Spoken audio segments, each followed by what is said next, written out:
All right, man. So I'm gonna go over just some strategies, man. Just how you get an asset. Once you get an asset, what you need to do with it, right? So these are I got some acquisition strategies on how I get the asset, and then disposition strategies on how I actually make money on the asset. I've done all of these strategies in some shape or form, and I'm just kind of go over them with you real quick. So, acquisition strategies, you got cash, conventional finance.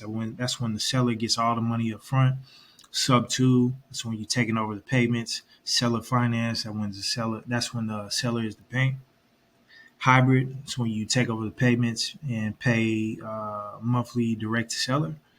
It's establishing two notes. And then the Morby method, very, very creative strategy where the seller essentially gets a larger down payment but lends you money at closing. I'm going to go into all of these a little bit deeper here shortly, but I just wanted to go over them real quick. So those are the acquisition strategies. We got five of them, most common that I've used. And then we got disposition strategy, right? So once you get control of the asset, how are you going to make money on it, right? So these are your disposition strategies, dispo. Wholesale, that's essentially you selling to an investor. We got retail flip, which is rehab, selling on the market, HGTV stuff. Hotel, partial rehab, and then sell it to another investor. Long term rental, that's just a regular rental for more than 1 year to however long you want to keep them in there.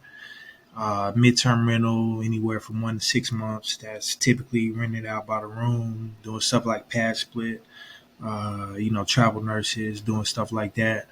Short term rental, that's your, more commonly like your Airbnbs, VRBO, anywhere from, 1 to 30 days. Wrap seller finance, that just means you're the bank. You're establishing note terms with somebody else who can't, get qualified for traditional financing. And then lease option, right? So you're giving them, you're renting the property to them with the option to buy it, with the exclusive option to buy it at a later date, right? So let's just kind of go over some of them, right? So we're gonna go over the acquisitions first, right? So this is me being the investor, and this is Sue, whatever, let's call her Sue. But that's essentially me giving her cash, or again, you can get a loan. But Sue is going to get $100,000 for this property, and then she's going to give me the property. That's cash. Very, very simple. Sub two, right? So again, this is when you're taking over the payments. This is not an assumption. This is subject to. You're purchasing this property subject to an existing mortgage, right? So let's say, me in this example, I want to give Sue a down payment of $10,000, and then I just want to take over the note that she has on this house, right? So let's say that she has a balance of, $90,000, and she's making a monthly payment of $500. I'm just going to take over those payments, give her some cash in the pocket, and she's going to give me the house. In a subject to transaction, the buyer gets the deed of the house, but this mortgage stays in the name of Sue, right? So it's still going to be on Sue's name, but I'm going to be responsible for making the payments because this lien is still attached to this house, and I gotta continue to make payments on it. So that's the agreement that you have in a sub two agreement. You're basically just taking over these terms, right? But they stay in the place of the seller. With an assumption, that's basically when you want to always say that, if you're pitching this to somebody or if you're explaining this to somebody, you're going to take over the payments. You're not assuming this. A lot of people would assume, no pun intended, that you're going to assume the loan. But when you're assuming it, you have to go in there and actually get qualified like you're actually getting a mortgage. You don't want to do that as an investor, or 9 times out of 10 you don't want to. So it's very, very, very key that you distinguish the fact that you're taking over the payments, not assuming the loan. Hybrid, that is or let me go to traditional finance first, right? No, I won't. I'll come back to hybrid. Hybrid is when two notes are being created, right? So you got a note from the seller, right? So it's essentially me saying that, hey, Sue, I'm going to not only take over your mortgage. So let's say you got this balance $500 a month. I'm going to pay that, but then I want to still. So Sue wants to sell her house for $100,000, right? But the balance on this loan is only 40,000. But Sue wants her full $100,000, so I'm going to establish a note for her with the remaining balance, right, of $60,000. So let's say I take over this payment at $500 a month, $40,000 balance. Because I'm buying the house for the same 100 grand, I'm just saying, Sue, hey, just let me pay you over time. I'll give you the price that you want, but give me the terms that I need, right? So I'm still giving Sue $100,000, but I'm not paying her the $100,000 up front, right? I'm gonna pay her $300 a month on this, in addition to the terms I'm taking over from the mortgage that she already has, right? So that's a way for Sue to get her $100,000 that she wants for the house, but I'm paying it over time, right? So I'm able to come in there and pay her a little bit or a lot more than probably what she's being offered, because I'm able to split up the payments, cash flow, in the meantime, and then everybody wins in that situation. But that's a hybrid deal when two notes are being established, one to the seller, and then you're taking over the note from the bank that was already there. In traditional finance, this is the same as like a cash deal when Susan is getting all of her money, right? So we bring in the bank, and essentially I'm telling the bank that I'm going to put down $20,000, boom, and then they're going to loan me.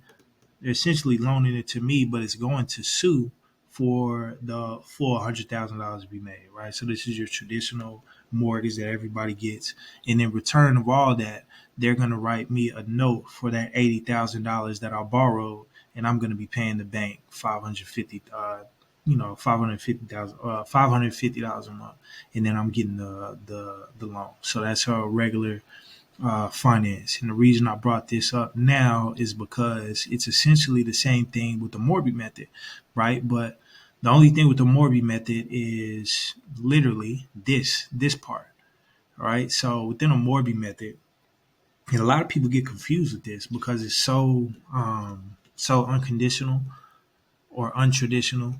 A lot of people kind of get confused. It's kind of hard to explain, but the easiest way to explain a Morby method is the seller is giving you a loan for um, giving you a second position loan for whatever funds that you have at closing. There's multiple reasons why we want to do this as an investor, but I'm gonna just outline exactly what's going on. So we got literally the same thing going on with the traditional finance, right? So I'm coming up with $20,000. The bank is going to lend her $80,000. So Sue has $100,000. Same example. But now what we're going to do is we're going to ask Sue to lend us back in second position loan, because this bank is going to have a first position loan, meaning that they're going to get paid first. But now I'm going to establish another note with Susan to say, hey, give me back 40 grand, and I'm going to pay you monthly on that 40 grand. The reason that, and I'm going to, break it down first from Sue's perspective. Why would Sue do this? Because let's say if Sue is wanting, she wants her full price and she wants a down payment, but the down payment that she needs is a lot higher than what we're willing to give, right? So on a deal, we like to be in, if we're doing sub two or if we're doing creative finance, we like to be in there at, somewhere around, 7 to 10%. Depending on the deal, we don't want to be able to, let's say if she's trying to get that same $100,000, I don't want to have to give her more than $7,000 to $10,000 down, because I may have to do repairs. I have to put some stuff in reserves, stuff like that. But let's say Susan was like, hey, I need $60,000 right now, or I need $50,000 right now, right? So I can't take $10,000. It's not a question. I can't do that because I need this $60,000 for whatever. We can structure this same thing out and say, okay, Sue, look, I can get you the 60, but you'll have to loan it to me. But you'll have to give me a loan for the remaining balance, right? So in this example, I'm coming up with 20, the bank is coming up with 80. So we still got the same $100,000 going to Sue. We still got the same note that's being established between myself and the bank.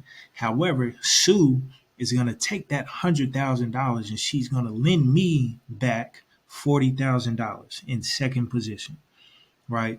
And the reason that I would do this, the reason that I would need that $40,000. Let's say the house needed work, right? So I need some money in my pocket to do that. Also, I can take this $20,000 and I can go and get this from somebody else. I can go and get this from Jimmy, right? Who's a private lender, right? So Jimmy's gonna come in and give me the $20,000 to give to Susie. The bank's gonna get the $80,000 back.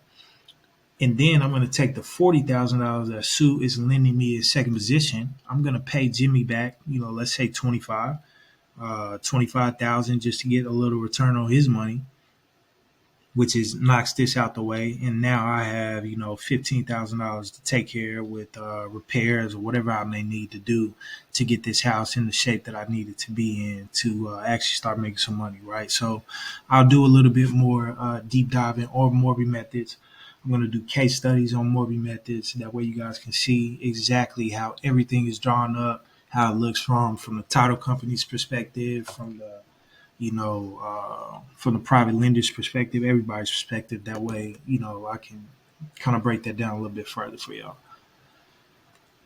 But those are the acquisition strategies. Now we got disposition, right? So once you get control of the asset, you need something to do with it. How do you make money on the asset, right? So wholesale is one of the first ones, from the most common ones that a lot of people, kind of read about, but a lot of people don't really understand it. Wholesale, 9 times out of 10, a wholesale is you're just selling a piece of paper, right? So you're getting a contract with the seller. So I'm going and getting a contract with Sue, let's say at that same house, that's worth $100,000. I'm going to, for whatever way that I'm going to do, I'm going to try to get Sue to get me to sell that house to me at $50,000, $60,000, $70,000, right? And then I'm going to take that and I'm going to talk to Sally over here. Sally is an investor and she wants it at a good enough price to where she can go and do something with it. She wants a discount on it. So all I'm doing is selling that paper, right? So that contract that I have, I'm going to assign this contract to Sally, and Sally's going to pay me an assignment fee to do that.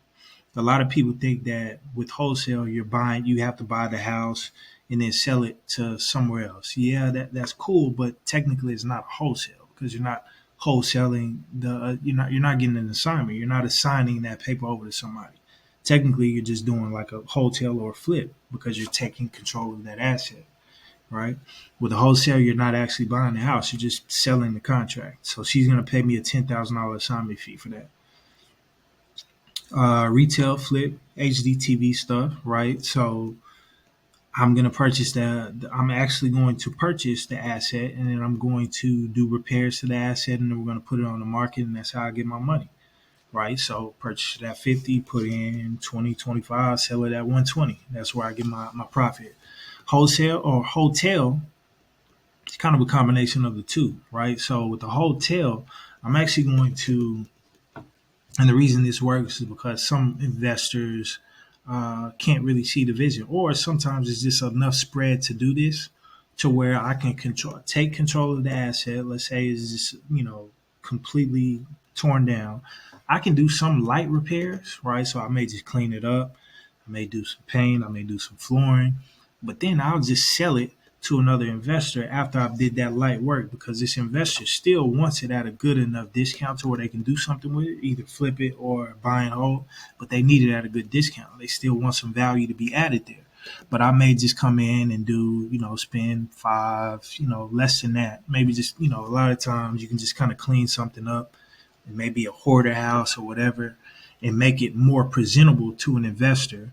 That way they can actually see that they can still come in, put their touch on it, and then do whatever they want to do with it, right? But that's how you make your money. Essentially, you're taking that asset and then you're literally, doing some type of work to it and then flipping it to another investor for them to do more work to it and add more value to it. So that's a wholesale, a combination of wholesale and retail. Now let's bring in Jim, right? So with the wrap seller finance, Jim is a guy that, he may be an entrepreneur that has a bunch of cash, lying around, but he doesn't necessarily have the qualifications to get financing from a bank, traditional financing. It's very difficult for some people to get traditional financing, right? So a lot of times they'll go into these situations to where they'll approach the seller directly, just to sit in the similar way that we did with a seller finance and say, hey, why don't you be the bank? Right. So in this scenario, I can gain control of the asset however I get it. But then I run into Jimmy right here, and he just wants to give me $20,000, and then I'm going to be the bank, and I'm going to finance an $80,000 note to him for $700 a month. That's a wrap or a seller finance. And the difference between the two is if I've acquired the property sub two, or if I've acquired the property seller finance, that's a note that I have to pay, right? And now with the wrap, you're going to literally just wrap that same note around with another note, right? So I hope that makes sense. So a wrap is literally wrapping a note around another note. So I'm going to, let's say in a sub two scenario, I'm purchasing an asset that I have to pay, let's say $500 a month. I'm just going to wrap it around, tell Jimmy to give me $700 a month and make my cash flow off of that. Seller finance would be literally if I just bought it for cash, then I'll seller finance it to Jimmy because there's no note, there's no underlying note that needs to be taken care of, right? But the same concept for both. And then lease option. I do a lot of lease options. I love lease options. The only thing is they're not they're legal in Texas, but you have to run through a whole bunch of hoops to do them in Texas. But not every state allows you to do them. They allow me to do lease options in Georgia all the time, but it's essentially um, Jimmy coming to me and saying, "Hey, look, I want to own this house at some point in time, but I would just want to rent it for now, and then give me I'm going to give Jimmy an option to buy it, an exclusive option to buy it in a certain amount of time, 3 to 5, as long as 10 years, giving him the option to buy it at a certain price, right? So instead of Jimmy giving me a down payment, he's just going to give me an option fee. Very important to distinguish the two, right?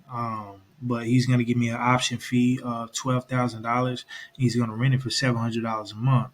But within 5 years, Jimmy is the only person, he has an exclusive right to buy this asset from me at a certain price.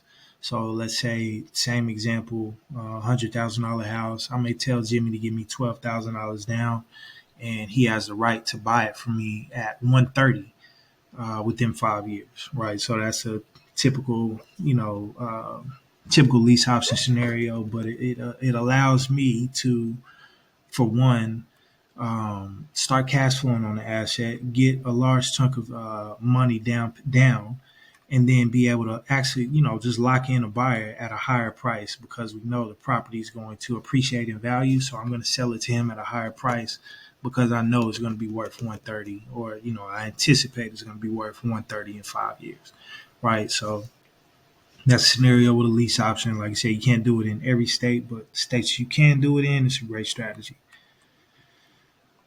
Short-term rental. So that's your typical Airbnb, Booking.com, VRBO, Expedia. That's you're booking it out daily. Um, and I'll do a guide on short-term rental. I have quite a few myself. Mid-term rental. This is kind of new. So I wouldn't say new. People have been doing it, but a lot of it's been kind of being popularized as of late from investors. But it's weekly or monthly, and you're a lot of times you're just renting these out by the room, so you're able to squeeze in out a lot more profit with not as much as the headaches as a daily or a short-term rental, right? Because short-term rental, you have to deal with cleaners, and it's a whole another set of problems with that. But with past split, corporate housing by owner, this is like business professionals, or actually companies that go onto this website, and they actually do corporate housing through this website. Your furnace finder, that's a lot of travel nurses and people that kind of stay for a little bit longer amount of time, pay a little bit more money to find that. And past split is literally just renting out by the room per week. and it's a very, very good strategy because you can squeeze a lot more out as far as what they're paying per week, and depending on how many rooms you got in the house. And then long term rental, that's your typical renter or Section 8, right? So you'll typically get, you know, with Section 8, you're going to get a guaranteed amount from the bank every or from the government every month. And, that's why a lot of people like that Section 8. And typically with Section 8, you can continue to charge more every year. Same with the regular rental, but it's a little bit more subsidized with Section 8. So those are your strategies, right? So I went over disposition and then acquisition. Y'all shoot me some comments in the comment box or whatever if y'all want me to dive deeper into these. I'm going to be doing a lot more detailed and even some case studies on a lot of these strategies, just kind of help you guys understand. But I hope y'all enjoyed that, and let's connect.